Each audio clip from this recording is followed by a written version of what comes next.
Hello, good evening, and welcome back. So, Trump has caved. A bit. Not a lot, but a bit. As they say here, the US police reform, Trump signs executive order on best practice. Best practice basically just means funding, federal funding. More is given to the officers with the least complaints and the ones that are certified to have the best practices by whatever the mandate at the time will go to include, whatever they consider to be a good practice, something that is not lethal and is, of course, law-abiding, and things which are recommended to police to do. If the police are trained in those endeavours, they know what to do in difficult situations, they have that muscle memory, then they will receive more funding and therefore are more able to do their job effectively. And those who don't will, of course, be punished by not being able to do their job effectively by not receiving the funding. That's the crux of the issue. However, there is a slight problem with this. And that problem is that this would not change anything with what happened to George Floyd. Not a thing. Because he does mention that if it's down to, well, two things actually, which again wouldn't change anything.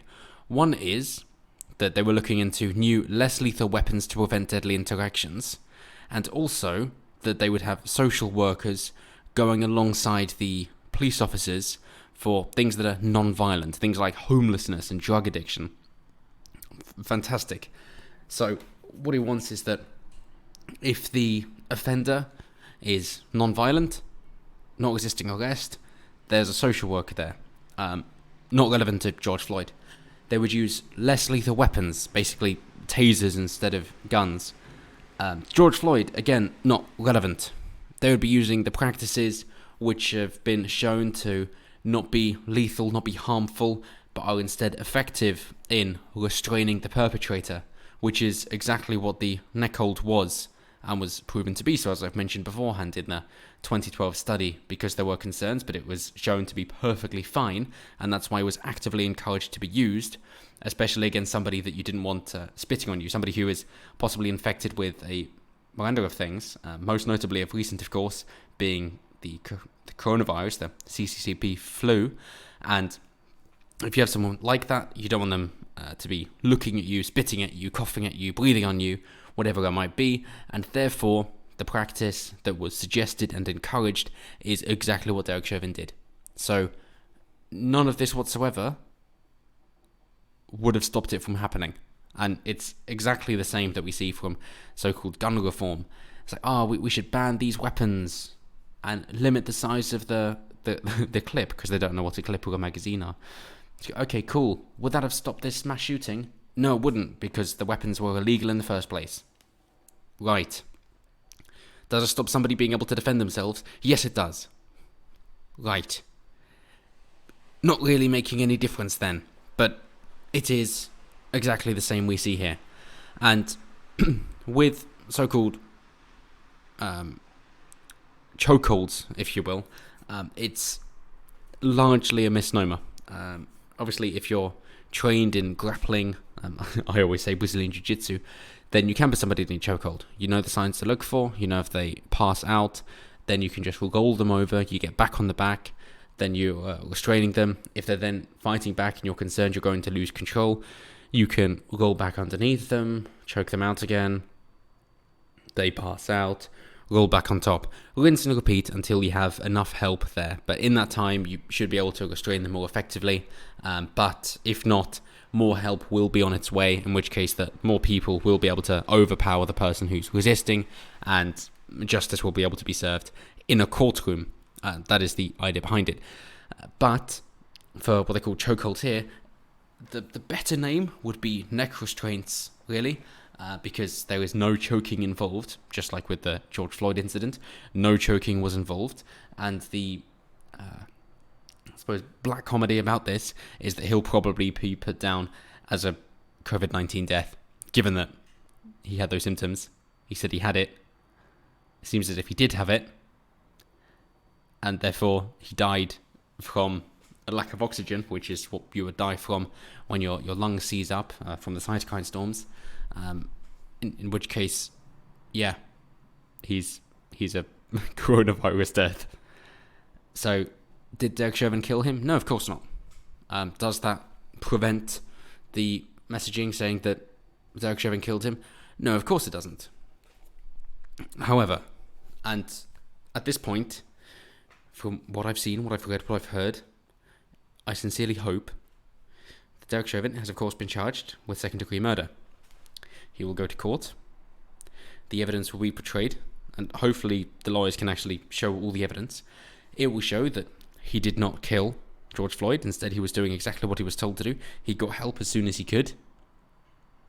He didn't kill anyone.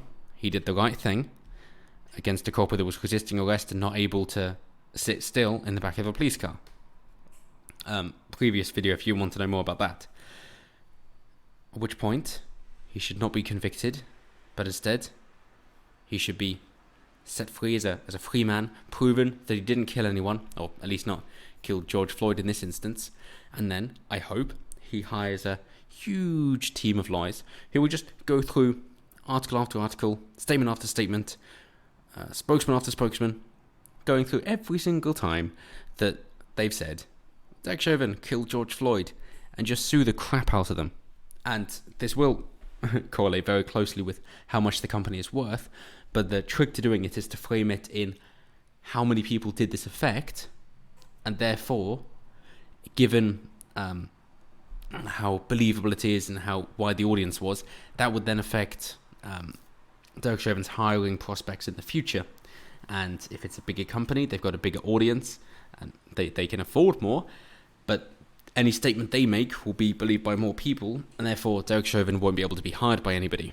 Therefore, in order to make amends for that, he should be given enough compensation so that he doesn't have to work again in his life, given that he put himself in danger almost every day, as police officers do, especially in America, especially in the poverty-stricken neighborhoods, the violent neighborhoods, essentially the black neighborhoods.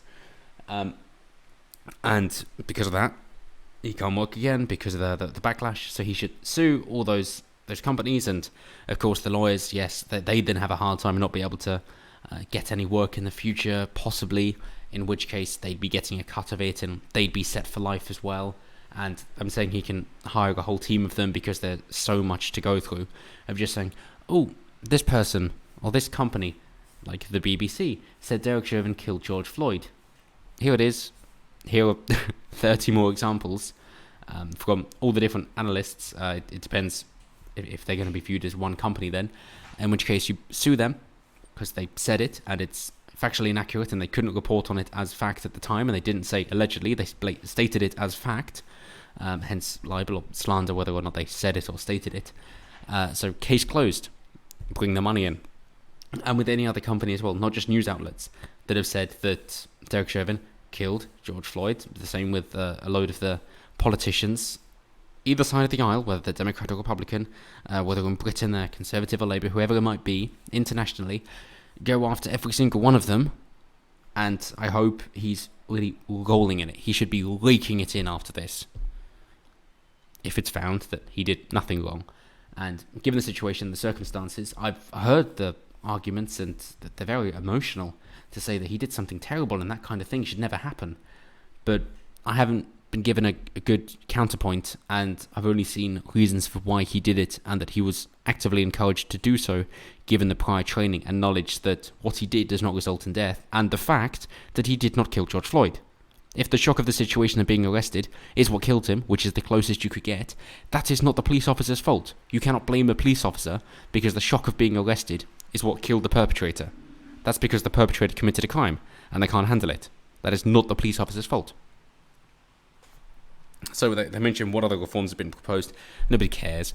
But they mention this on the back of Rayshard Brooks, who has been killed recently, shot dead by police. Of course, they're not going to mention any black people, any old police officers or security guards who were killed in the rioting, because not all Black Lives Matter. It's just a political movement. It isn't really about race. They're just using black people as pawns, and they're very disingenuous. And if anybody still believes them, I don't know what to say at this point. But Rayshard Brooks, what happened before police shot him dead? Well, we can go through the lies in the BBC. predominantly lies by omission, credit where it's due, or basically just to say that he was at the Wendy's, asleep, because he'd been drinking. Police were called, they went, they woke him up. They said, we're going to need to interrogate you a bit. Have you been drinking? Yeah, just one. Okay, cool. Let's do some tests then, for about 7 minutes, including a breathalyzer. So, it seems like you're incredibly over the limit. It's like, yeah, I have been drinking more.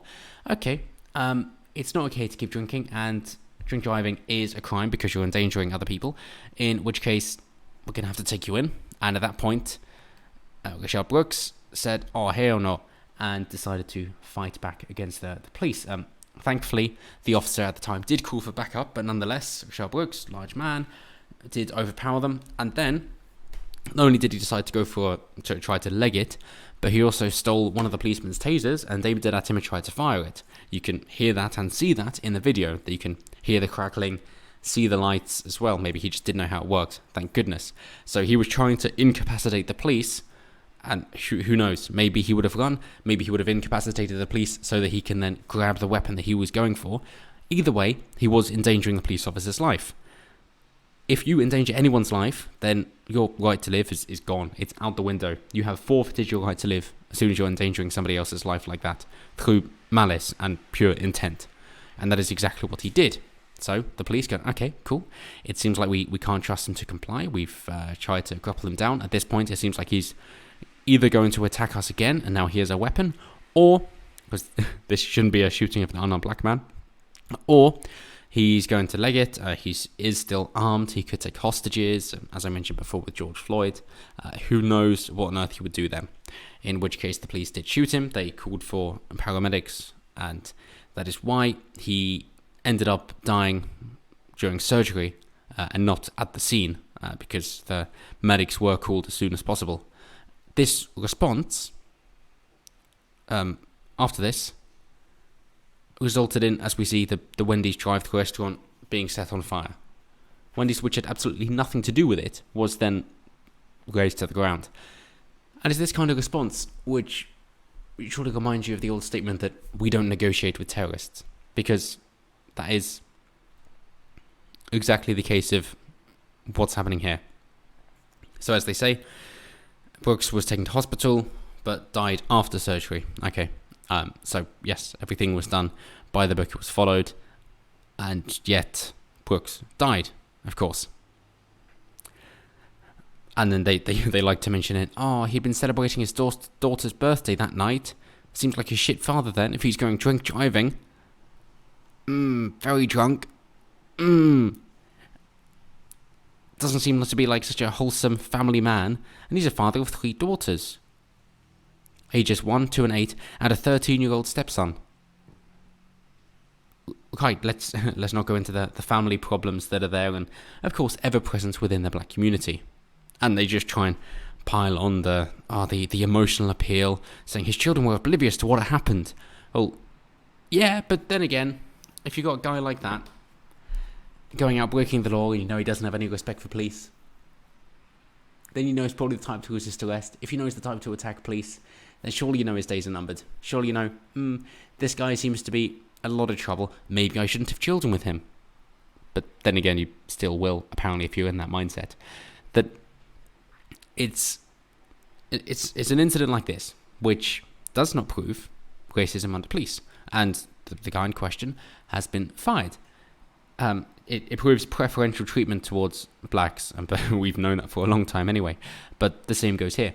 And what it'll mean is, as we've seen mass resignations from police officers, to know that, yeah, if you see a black guy who's a criminal, you should probably leave him alone, because even if you do the right thing, you will probably be persecuted for it because he's black, and blacks are given preferential treatment. You should let them get away with whatever they want. And the worst thing is, of course, with the Democrats or Labour, the leftists, who are encouraging that race-baiting narrative, which then suggests that, all these black people are hunted and they're not responsible for their own actions, and therefore they can't improve their own lives. It's the victim narrative. It's the white saviour narrative. And that is what they are pushing, that, these black people can't do anything themselves. We need us white people to step in because we're so much superior than them, which is the worst thing. Just tell someone, You seem to be in a bit of a shit situation. Fix it. It's on you. Life sucks. Life's not fair. Life is suffering. We all agree. You're not special. Do something about it. Maybe if you do something, you'll actually find that life is worth living. Pick up a weight and carry it. Find something worthwhile that makes the suffering tolerable. It's as simple as that. Not trying to suggest that you got a white saviour somewhere. Fuck that. And just to end this on a red pill, because I love throwing those in from time to time, it's the same for men and women. That, you see, top performers are men, as are bottom performers, like most prison inmates. But top performers are men. So, oh, okay, then men must be favoured in education. We must give them a harder time and raise women up. What does that do? It means that most men then feel devalued and useless, and hence kill themselves much more than women. So good job there. But it also means that the few men who go, no, actually, fuck you, I'm still going to succeed, that they succeed even more so than before, and it doesn't change anything of what you're trying to do. It makes a minority of men stronger and more determined and committed. It destroys the majority of men and leaves another minority more likely to kill themselves. Meanwhile, the women, it just suggests that they don't need to do anything in order to achieve and can just cry sexism and get anything they want. So it really ruins the lives of everyone, really. So stop it. People are individuals. Treat them as such. They have their own life goals. Let them do that. Don't suggest that money is the root of all happiness, as the fucking leftists seem to suggest. But on that cheery note, until next time, have a good one.